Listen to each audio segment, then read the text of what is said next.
अब तक आपने देखा, विन की जान बचाने के लिए रिद्धि उसकी अखंड सौभाग्यवती बनकर उससे शादी करती है, लेकिन विन की हालत नाजुक होने की वजह से रिद्धि सबसे उनकी शादी की बात छुपाने के लिए कहती है। रिद्धि मंजरी से कहती है कि विन पर हुए हमलों में जरूर किसी घर के सदस्य का हाथ है। मंजरी उसकी बात नहीं मानती, बल्कि कहती है कि इन सब की जिम्मेदार लक्ष्मी है। मंजरी रिद्धि से कहती है कि उनके मैरिज सर्टिफिकेट पर उसे विन के दस्तखत लेने होंगे। वहीं लक्ष्मी को किडनैप कर लिया जाता है। मुझे छोड़ दो, मुझे जाने दो। अब आगे।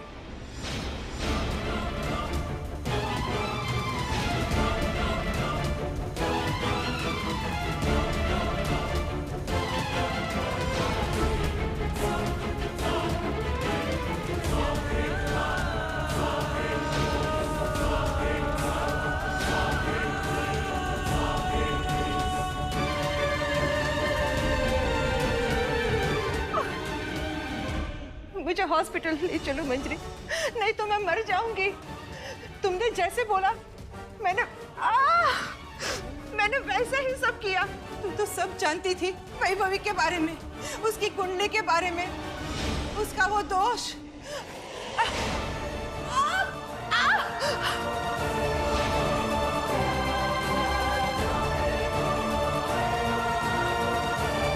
लक्ष्मी उठ।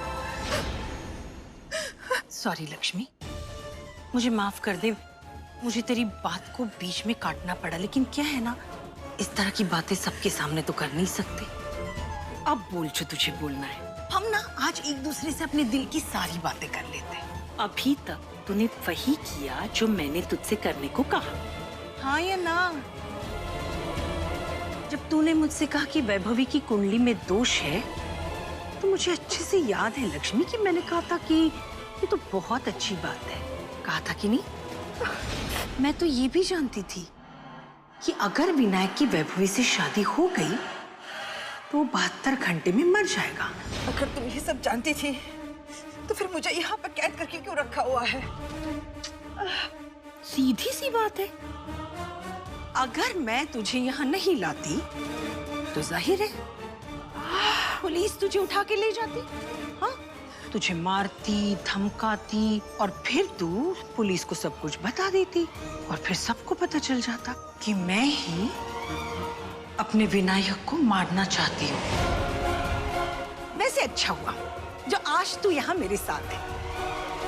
कोई तो है जिसे मैं ये बता सकूं कि मैंने ये सब कुछ क्यों किया। घर वालों को तो बता नहीं सकती। पता है कब से तड़प रही हूँ कि किसी को तो ये बात मैं बता सकूं। एक औरत ही तो औरत के दिल की बात समझ सकती है। एक बात बताऊं, मैं ना बहुत अच्छी एक्टर हूँ। यूं रो देती हूँ। अगर शंकर को पता होता ना तो वो अपनी माँ शेरावाली प्रोडक्शंस में मुझे एक्टिंग करने का चांस देते। लेकिन खैर, अपनी अपनी किस्मत होती है। अब उसे तो ये सब मैं बता नहीं सकती ना। चल आज तुझे बताती हूँ।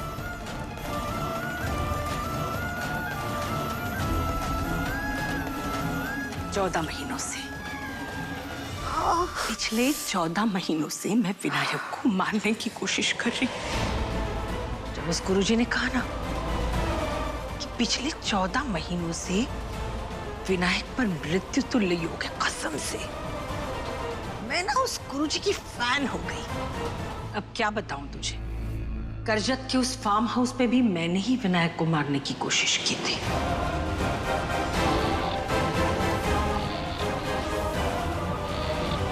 विनायक करजत के एसडी स्टूडियो जा रहा है सिद्धि को बचाने। वो वहां से जिंदा वापस नहीं आना चाहिए, लेकिन बच गया नालायक। बचपन से उसे बुलाती आज वो नालायक। वो वैसा है भी नालायक। विनायक कितनी बार कहा नालायक मर जा मर जा, लेकिन नहीं, हर बार बच जाता है। उस दिन ही देखना, उस दिन उस फार्म हाउस के अंदर तो चला गया, लेकिन पिछले दरवाजे से कब निकल गया पता ही नहीं चला। अच्छा, मेरे आदमियों ने वहां जाके उसके सर पे जोर से डंडा भी मारा, लेकिन उसी वक्त शंकर के आदमी आ गए और उन गुंडों ने उसकी जान बचा ली। अरे दूध में, चावल में, दही में मिलावट हो सकती है, कभी सुना है कि गुंडों में मिलावट हो गई है? गुंडे मारने की बजाय जान बचाने आते हैं, ऐसा भी कहीं होता है? क्या जमाना आ गया है। ये सब होने के बावजूद ना मैंने हार नहीं मानी। मैं विनायक को मारने की कोशिशें करती ही रही और हर बार वो बचता गया।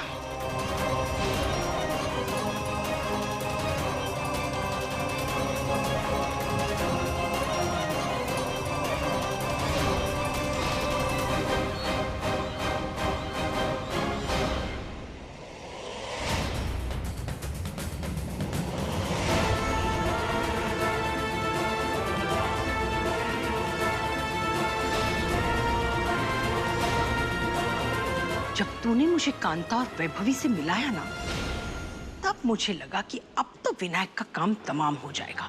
वो मर जाएगा और फिर उसकी विधवा पत्नी, लाचार बेचारी गरीब, मेरे दाएं पैर के अंगूठे के नीचे रहेगी। लेकिन ऐसा नहीं हुआ लक्ष्मी। फिर से वो रिद्धि आ गई और मेरा बना बनाया खेल बिगाड़ दिया उसने। उस दिन पहली बार मंजरी कुंद्रा को डर लगा, इसीलिए मैंने उस दिन तुझे धक्के मार मार के घर से निकाला था। अगर मैं ऐसा नहीं करती ना तेरे साथ, तो पता है सबको शक हो जाता ना। खैर,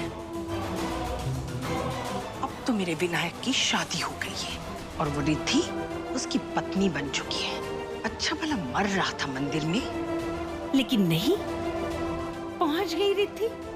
मैं करूंगी विनायक से शादी और अब तो मुझे उसे अपनी बहू मानना पड़ रहा है, क्योंकि मेरे पास और कोई चारा ही नहीं है लक्ष्मी। लेकिन एक बात कहूं, ये जो रिद्धि है ना, बहुत तेज है दिमाग की, जैसी दिखती है वैसी नहीं है।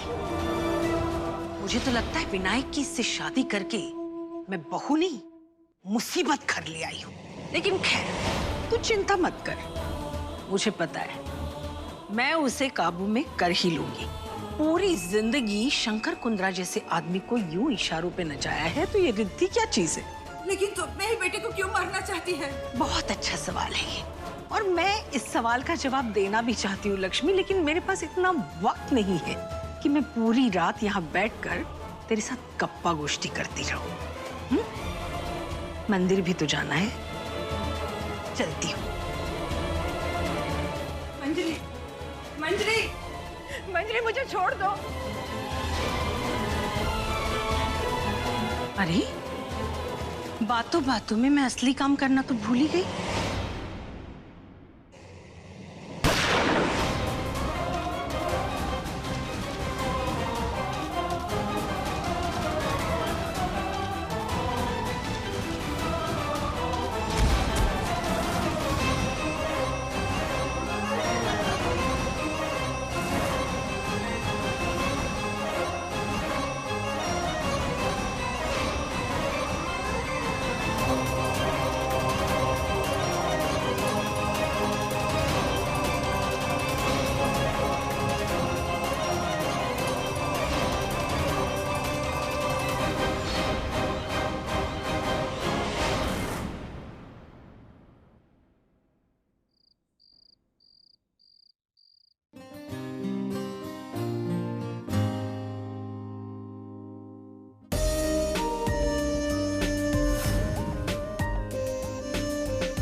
लगता है वीनू को ठंडी लग रही है।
मर गई रिद्धि, आज तो तू गई।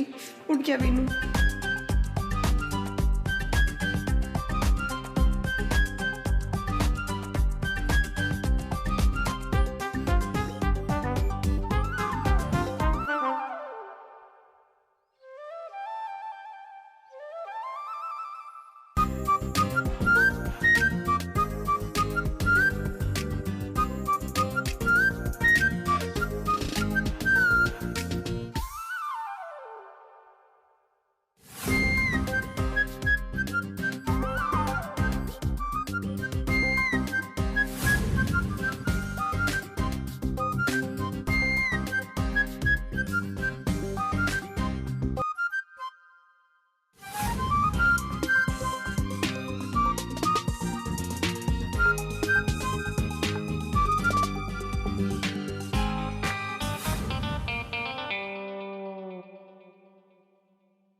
अब तो मैं गई।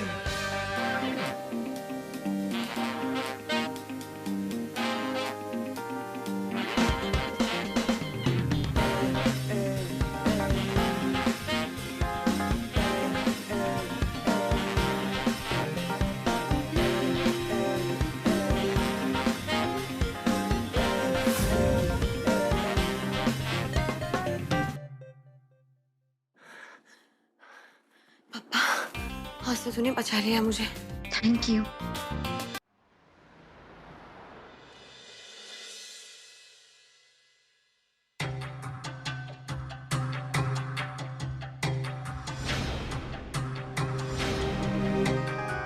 बेबी कितना खुशनसीब जो मुझे तेरे जैसी गर्लफ्रेंड मिली।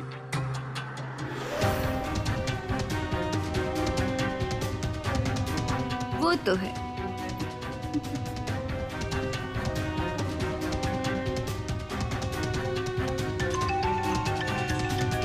इस वक्त किसका फोन है?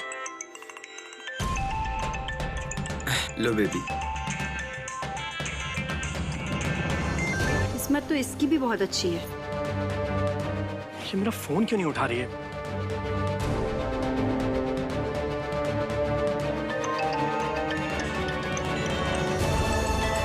ये लड्डू भी ना, इससे कुछ होता तो है नहीं, बस मुझे फोन पे फोन करता रहता है। हाँ बोलो। बेबी तुम मेरा फोन क्यों नहीं उठा रही हो? और तुम हो कहाँ पर? कब से ट्राई कर रहा हूँ। मुझे बस तुम्हारी चिंता हो रही थी। मैं यहाँ अपने यार के साथ रंगरलियां मना रही हूँ। तुम्हें कोई प्रॉब्लम? हाँ? बेबी तुम भी ना अच्छा मजाक कर लेती हो। अच्छा सुनो ना, बहुत देर हो गई है, तुम घर कब आ रही हो? तुम कभी इतनी देर बाहर रही नहीं हो ना। मैं आधे घंटे में आ रही हूँ, तुम अभी जल्दी से फोन रखो। हेलो। क्या बात है, तुम्हारा पति तो बिल्कुल तुम्हारे इशारों पे नाचता है। हाँ बिल्कुल, मेरा लड्डू मेरी सारी बात मानता है। और वैसे भी मेरा जादू कुछ है ही ऐसा। सही कहा।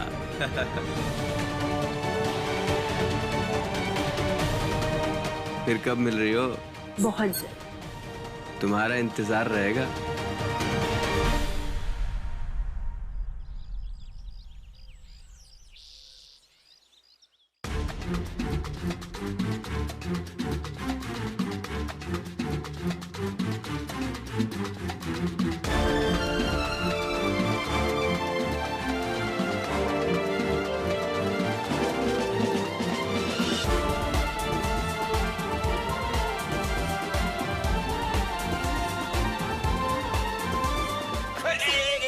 एक मिनट मिस्टर ना, एक मिनट। आप मुझे एक बात बताइए, आप मुझसे हमेशा चिपकने के बहाने क्यों ढूंढती रहती हैं? आप ना मजाक छोड़ दीजिए, आप भी कमाल करते हैं। क्या कमाल कर दिया मैंने अभी? हॉस्पिटल से आए सिर्फ 4 दिन हुए हैं आपको, सर पे चोट लगी है आपके, आए दिन चक्कर आते रहते हैं आपको, और आप है कि दौड़ कर भाग कर सीढ़ियों से उतर रहे हैं। आपको थोड़ा केयर करना चाहिए ना अपना। पता नहीं क्यों हमेशा आप पर सुपरमैन बनने का भूत सवार रहता है। आपको पता है हम सबको कितनी फिक्र है आपकी। मंजरी मैम कितना रोती हैं आपके लिए, लेकिन आप पर कोई फर्क नहीं पड़ता। अब देखिए कैसे चुप हो गए। कुछ बोलते क्यों नहीं आप? मेरे सवाल का कोई जवाब तो होगा नहीं आपके पास। अब ये लो।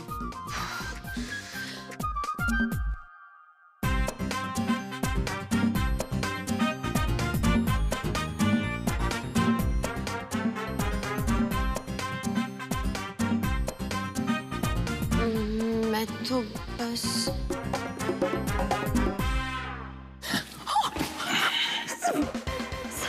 ये क्या कर रहे हो? उतारिए मुझे डर लग रहा है। आपने मुझे कहा था ना कि मैं कमजोर हूँ। मैं आपको अपनी कमजोरी का सबूत दे रहा हूँ।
प्लीज, मुझे चक्कर आ रहे हैं, मुझे नीचे उतारिए। नहीं, पहले आप बताइए कि अब आपको यकीन हुआ कि नहीं मैं अभी भी कमजोर हूँ?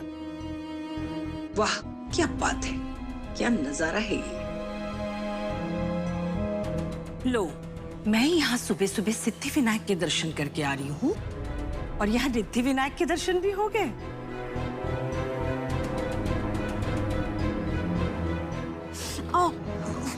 अब मिस दीना, आराम से आराम से। कुछ देर पहले तो आप मुझे बोल रही थी कि मुझसे खड़ा नहीं हो जाता, चक्कर आते हैं। अब कौन चक्कर खा के गिर रहा है? क्या बात है। अब तुझसे जिसका पाला पड़ेगा विनायक, उसे तो चक्कर ही आएंगे ना। अरे माँ, आप तो सिद्धि विनायक मंदिर गई थी ना पप्पा के दर्शन के लिए, तो आने में इतनी देरी कैसे हो गई? अरे तू फोन क्यों नहीं उठा रही? कब से फोन कर रहा हूँ मैं। लो, तुम दोनों बाप बेटे मुझे लेके इतने परेशान क्यों होते हो? हाँ, बताया था ना मैंने कि मैं बापा के यहाँ जा रही हूँ विनायक के लिए प्रार्थना करने के लिए। अब उनसे बातें करते करते समय कैसे निकल गया पता ही नहीं चला। हाँ, और बप्पा से तो तुझे सारे सवालों के जवाब मिल ही गए होंगे। हाँ हाँ, क्यों नहीं। अरे मैं काकड़ आरती में विनायक की रक्षा के लिए प्रार्थना करने गई थी, तो क्या आरती के बीच में तेरा फोन उठाती? अरे माफ कर दे मेरी माँ, आज तक तुझसे सवालों में कोई जीत पाया है क्या? अच्छा, वैसे आप मंदिर मेरे लिए प्रार्थना करने गए थे ना, तो सबसे पहले मिठाई मैं खाऊंगा।